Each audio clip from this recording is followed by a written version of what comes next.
सोना और मयंक की मुलाकात एक कॉर्पोरेट मीट के दौरान हुई थी। बहुत ही शॉर्ट स्पैन में मयंक ने तय कर लिया कि उसे सोना से शादी करनी है और वो सोना से शादी कर लेता है। छोड़ो ना मयंक, मुझे उठना है 8 बजे। अरे तो कौन सा तुम्हें उठकर कुकिंग कंपटीशन में भाग लेना है? हमारे घर पर तो कोई ब्रेकफास्ट भी नहीं करता। आराम से सोई रहो यार।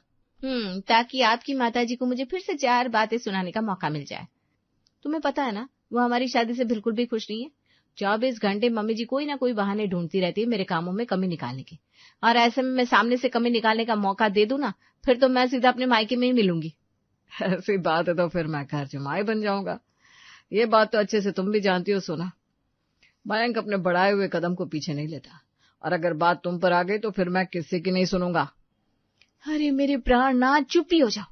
तुम्हारी इन्हीं बातों के कारण मम्मी जी को लगता है कि मैंने तुम पर जादू टोना कर दिया है।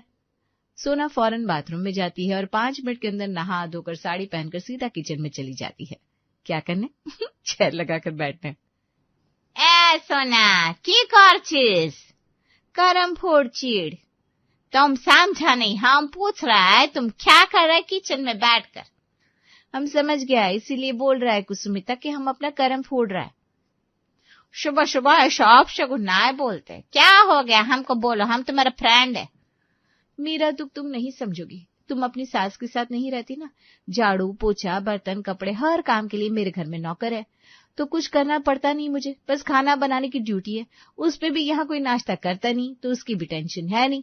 आराम से 12 बजे तक खाना बनता है, उसके बाद सीधा रात को। अब ऐसे में मैं करूँ तो क्या करूँ? अरे तो तुम शादी के पहले जॉब करता था, आ जाओ ऑफिस।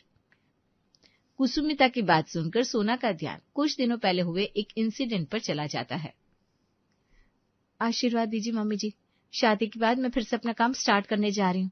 सब कुछ अच्छा रहे बस। बहू, मैं ललिता शर्मा हूँ, मुझे ललिता शर्मा ही रहने दे। ललिता पवार बनने पर मजबूर मत कर। मेरे बेटे की नौकरी छुड़वा दी, बेचारा अब दुकान संभाल रहा है, और तू है कि खुद पर्स उठाकर नौकरी के लिए निकल पड़ी। वाह वाह वाह, ये सही है। अरे ललिता जी, आप ये क्या बोल रही हैं? अरे बहू ने थोड़ी ना कहा था मयंक को नौकरी छोड़ने के लिए, उसने खुद नौकरी छोड़ी। वैसे भी हम कौन सा चाहते थे कि वो किसी के नीचे नौकरी करे। सब कुछ तो है हमारे पास, जमा जमाया बिजनेस है। आगे जाकर कभी ना कभी तो उसे इस बिजनेस को संभालना ही था, तो अभी संभाल लिया। मैं तो खुश हूँ, मेरे बेटे ने वो बात मान ली जिसके लिए मैं उसे बरसों से समझा रहा था। जादू कर दिया इसने मेरे बेटे पर, जादू। तभी तो जिस लड़के को गल्ले के नाम से नफरत थी, अब वो सारा वक्त गल्ले पर बैठ जाता है। मैं सब समझ रही हूँ बहू, ये सब तेरी चाल है। तू नौकरी करेगी और मेरा बेटा दुकान संभालेगा, और एक दिन ऐसी नौकरी के बहाने तू निकलेगी और वापस नहीं लौटेगी। यही सोच रखा है ना तूने? देख लेना मयंक, यही होगा। ये कैसा आरोप लगा रही है आप मेरी पत्नी पर मम्मी? ओह, ये सही नहीं है। मेरे कारण माँ बेटा में लड़ाई नहीं होनी चाहिए। अगर ये नौकरी ही परेशानी की जड़ है तो आग लगे ऐसी नौकरी को। तो इस तरह मैंने नौकरी छोड़ी, मतलब वो नौकरी छोड़ दी जिसे मैं ज्वाइन भी नहीं कर पाई थी, तो नौकरी पर जाने का तो सवाल ही नहीं उठता। अच्छा ठीक है, नौकरी पर जाने में सासू माँ को प्रॉब्लम है ना, घर का काम करने में थोड़ी ना प्रॉब्लम होगा। नौकर है तो नौकर को हटा दो और तुम काम संभालो। When that's not possible। और फिर से सोना बीते दिनों की याद में खो जाती है। रानो दीदी, मैं क्या कह रही थी कि डस्टिंग की हमारे घर में ज्यादा जरूरत है नहीं, थोड़ी बहुत डस्टिंग करनी होती है वो मैं कर दिया करूंगी। वो क्या है ना, घर पर बैठे बैठे मैं भी बोर हो जाती हूँ, तो कुछ तो करूं। आप कल से मत आइएगा। सोना रानो को काम से छुट्टी देकर खुद घर की डस्टिंग में लग जाती है। इस बात को 2 दिन भी गुजरते नहीं कि प्रमोद एक सुबह अपने फोन पर बात करता हुआ कमरे से बाहर आता है। हमारी कंपनी के नाम से गया हुआ चेक बाउंस कैसे हो सकता? मैं नहीं मानता, ये तो पॉसिबल ही नहीं है। चेक बाउंस पहली बार हुआ है ये, और पहली बार ये दूसरी तीसरी और न जाने और कितनी बार होगा। अपने घर की इतनी पुरानी काम वाली को जो निकाल दिया है सोना ने, रानो की हाई लग गई हमारे काम को। आप ये क्या कह रही हैं मम्मी जी? ऐसे कुछ नहीं हुआ है। चेक बाउंस होने के कई कारण हो सकते हैं। जिस अकाउंट में ट्रांजैक्शन हुई होगी उसमें पैसे नहीं होंगे, या ये कोई फॉल्स इन्फॉर्मेशन भी हो सकती है। अरे यार, कोई फॉल्स इन्फॉर्मेशन नहीं है बहू, तू हमारे घर पर आकर चीजों को बदलना चाह रही है और कुछ नहीं। ऐसा नहीं होता मम्मी जी, हर डिश में एक नया इंग्रेडिएंट नया स्वाद लाता है, ना कि बाकी इंग्रेडिएंट्स की जगह खा जाता है। मैं यहाँ किसी का कुछ बिगाड़ने नहीं आई हूँ, बस अपनी जगह बनाने आई हूँ। जो चीज जैसी है वो वैसी ही रहे तो अच्छा है, बहुत बदलाव हमेशा अच्छा नहीं होता। ये तो बड़ा गंडगोल है बाबा। कुसुमिता और सोना आपस में बातें कर रही होती है, तभी ललिता की आवाज हॉल से आती है। कितनी बार कहा है मुझे बाथरूम के फर्श पर पानी बिल्कुल पसंद नहीं है। बस बहुत हुआ अब नहीं। सोना तमतमाती हुई सीधा हॉल में जाती है और अपनी सास के आगे नतमस्तक हो जाती है। वाइपर कहाँ है मम्मी जी? मैं अब भी बाथरूम का फर्श साफ कर देती हूँ। 2 दिन बाद एक रोज कुसुमिता सोना को ढूंढती उसके घर आती है। सोना, कौन है तुम? तुम्हारी मम्मी का फोन आया है। पर मम्मी तो मुझे फोन कर सकती थी, उन्होंने आपको क्यों फोन किया? और उनके पास आपका नंबर कहाँ से आया? अरे बाबरी, तुम समझा नहीं, मामी नहीं मामी, तुम्हारा मामा का बहन, सॉरी मामा का पत्नी। सोना को वैसे भी कुसुमिता की बातें ज्यादा समझ में नहीं आती थी। वो फोन लेकर अपने कान पर लगाती है। फोन के दूसरी तरफ उसकी मामी होती है, जिन्होंने गांव से फोन किया था। नमस्ते मामी जी, आप कैसी हैं आप? और आपके पास कुसुमिता भाभी का नंबर कैसे पहुंचा? अरे बिटिया, कैसे पहुंचा क्या होता है, गांव के 8-10 मुस्टंडे भिजवाए थे मैंने। तेरे ससुराल वाले कब क्या करते हैं, कहाँ जाते हैं, नहीं जाते हैं, आस पड़ोस वाले कैसे हैं, नहीं है, ये सब खोज खबर है हमारे पास। बिटिया को ऐसे नहीं ब्याहते हम, सारी खोज खबर निकलवाते हैं। बाकी तेरा भाई तो गया था शादी में, उससे मैंने कह दिया था कि आसपास के सभी लोगों का नंबर ले आना, क्या पता कब जरूरत पड़ जाए। अब बेटी अपनी खुश है कि नहीं, ये उसके सास ससुर से तो पूछ नहीं सकते, ये तो पड़ोसी ही बताएंगे ना। सब फोन पर ही पता करोगी मामी कि कभी अपनी भांजी से मिलने भी आओगी। मैं तो कहती हूँ तुम और मामा जी यहीं आ जाओ, कितने दिन हो गए आप लोगों से मुलाकात नहीं हुई। सोना के ये कहने की देर थी कि अगली सुबह ठीक 8 बजे घोड़ों के पैरों की तबड़क तबड़क से पूरी सोसाइटी उठकर खड़ी हो जाती है। दरवाजे पर बैठा गार्ड हैरान हो चुका था। उसकी आंखों के सामने 2 घोड़े थे, उनके गले में घंटी थी, गाड़ी पर रंगीन चादर थी और पीछे रखी हुई थी गठरी पोटली, और बैठे हुए थे सोना के मामा और मामी। ये सब क्या देखना पड़ रहा है? मर्सिडीज, बोलेरो, BMW सोसाइटी में आते आते अब घोड़े भी आने लगे। कहीं कोई अपनी बालकनी में आकर खड़ा हो गया था, तो कोई सोसाइटी में खड़ा होकर वीडियो बना रहा था। ये दृश्य सभी के लिए बड़ा एंटरटेनिंग था। तभी ललिता अपने कमरे की बालकनी से कहती है, ये क्या गवारपंती है, किसके रिश्तेदार ऐसे आते हैं? नमस्ते समदन जी, हम आपके ही रिश्तेदार हैं। हाँ मम्मी जी, ये मेरे मामा जी और मामी जी हैं, गांव से आए हैं। क्या? वो क्या है ना समदन जी कि हम तो बैलगाड़ी में चलने वाले लोग हैं, पर हमारा जो बैल है ना किसी भैंसिया के साथ साथ चला गया घूमने, तो हम बैलगाड़ी में आ नहीं पाए। पर नियम तो नियम है भाई, हम शुरू से ही 4 चकिया गाड़ी पर बैठने को सही नहीं मानते, इसलिए हड़बड़ी में घोड़े का इंतजाम हो पाया तो घोड़े गाड़ी में ही आ गए। अच्छा कचरा करवा रही है मेरे इज्जत का तो बहू, अच्छा कचरा। ये क्या बोल रही है मम्मी आप वहीं रुकिए मामा जी, मामी जी, मैं अभी नीचे आता हूँ। घोड़ा गाड़ी से उतरने के बाद सब घर के अंदर आते हैं। ड्राइंग रूम आज के तरीके से बना हुआ था, glass table, show piece, sofa, पर मेहमान तो वे गांव के थे। मामी जी अंदर कदम रखते ही टाइल्स के चिकने फर्श को देखती है और तुरंत बोल पड़ती है, अरे बाप रे, इतना चमचमाता फर्श, अरे जी जूते उतार कर चलो, ऐसा चिकना फर्श कहीं फिसल गए तो शहर में ही स्वर्ग पहुंच जाएंगे। मामी जी के कहने की देर थी कि मामा जी जूते उतार कर उसे सोफे के नीचे सरका देते हैं, जिसे देखकर ललिता की तो आंखें ही बाहर आ जाती है। ये आपने क्या कर दिया भाई साहब? अरे बहू जरा जूते को बाहर लेकर जाओ, देखो कैसे गोबर और मिट्टी लगी हुई है जूतों में। बस वही इस सूखे गोबर के कारण ही तो पकड़ बन पाई, वरना इस फर्श पर पैर रखते ही इनकी तो कमर टूट जाती। हम जूते बाहर रैक में रखते हैं। अच्छा, हमारे यहाँ तो 4 पैर के नीचे ही रहते हैं जूते चप्पल, वो कहा है ना पास में रहे तो अपनापन लगता है, कब जरूरत पड़ जाए कौन जाने, बस पैर डाला और भाग खड़े हुए। अरे भाई क्या फर्क पड़ता है बहन जी, चप्पल घर के अंदर रहे बाहर रहे, आप भी क्या मयंक की मम्मी इन बातों को लेकर बैठ गई।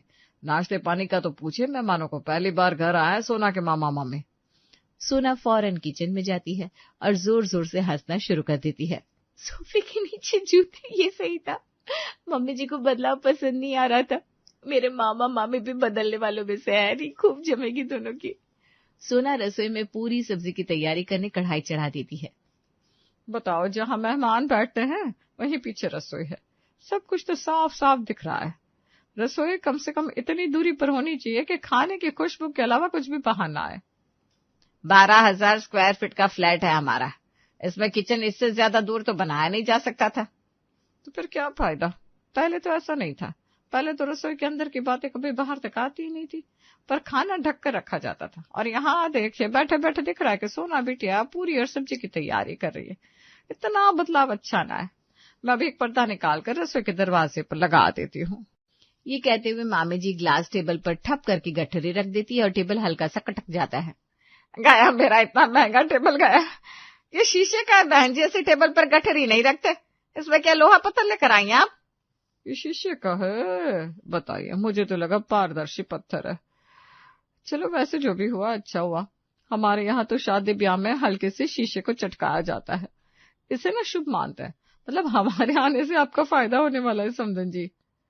फायदे का तो पता नहीं मामा जी मामी जी, पर आपके जाते जाते मम्मी जी मेरे कामों में नुक्स निकालना जरूर छोड़ देगी। सोना की मामी गठरी से पुराना गंदा सा मैला कपड़ा निकाल कर रसोई के बाहर टांग देती है।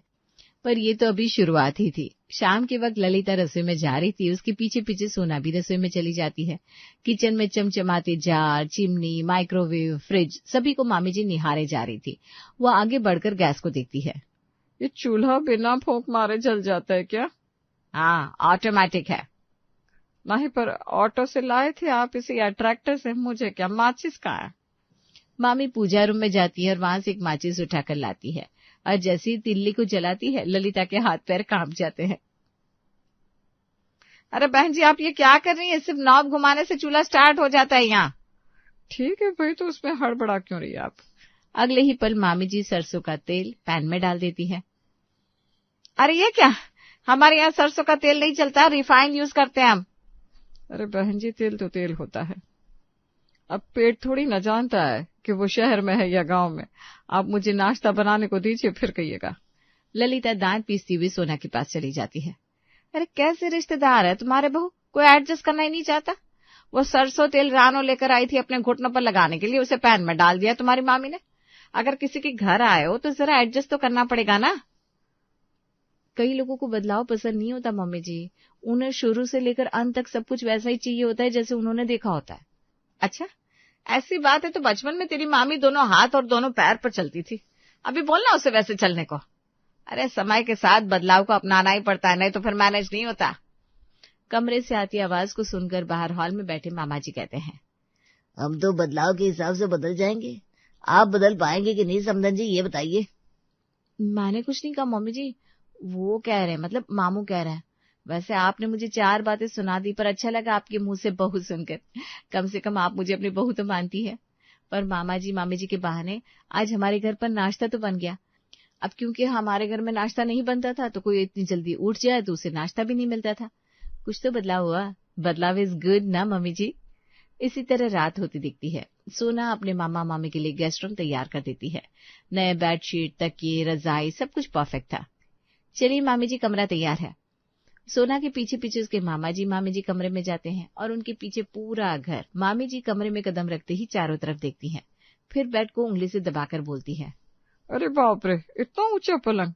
तेरे मामा जी करवट लेते वक्त गिर गए तो सीधे अस्पताल में उठेंगे ना बाबा ना। हम तो जमीन पर ही सोएंगे समधन जी। जमीन पर? अरे ये फ्लैट है भाई साहब, कोई धर्मशाला नहीं। जब बिस्तर तैयार है तो आप लोगों को फर्श पर क्यों सोना है? अरे बहन जी, जमीन हमारी माँ है, इसके साथ हम गांव में रोज सोते हैं तो वही आदत है, और हमें अपनी आदत ना बदलने की आदत ना है। ठीक है, रहने दीजिए ना माइन की माँ, कुछ लोगों को अपनी आदत बदलने की आदत नहीं होती। जैसे कि आपको ही देख लीजिए, आपका बेटा नौकरी कर रहा था, फिर उसने दुकान पर जाना शुरू कर दिया तो आपको ये बदलाव पसंद नहीं आया। आपकी बहू ने काम वाली को हटाकर खुद काम करना चाहा, ये बदलाव आपको पसंद नहीं आया। हमेशा से अपने घर की औरतों को आपने घर पर ही देखा है, तो आपकी बहू का ऑफिस जाना भी आपको पसंद नहीं आया। तो देखा जाए तो बदलाव कुछ खास आपको भी पसंद नहीं है। मयंक खुद ही खुद में मुस्कुरा देता है और एसी बंद करके कमरे की खिड़कियां खोल देता है। अरे मयंक ये क्या कर रहा है, खिड़कियां क्यों खोल दी, मच्छर घुस जाएंगे। आदत मम्मी, आदत। मामा जी और मामी जी को इस तरह खिड़कियां खोलकर ही सोने की आदत है, वो भी बिना एसी की। बदलाव उन्हें पसंद नहीं है ना। ललिता हार चुकी थी, पर हारी नहीं थी। अगली सुबह रेडियो भारती की आवाज से सभी की नींद खुलती है। सुबह के 3:30 बजे सोना के मामा मामी जोर जोर से ब्लूटूथ पर पुराने गाने सुन रहे थे। प्रमोद सर, मैडम दरवाजा खोलिए, आपकी कंप्लेंट आई है, बहुत शोर आ रहा है आपके घर से। एक एक करके सभी उठकर हॉल में आते हैं। मयंक दरवाजा खोलता है, पूरा मोहल्ला उसके दरवाजे पर था।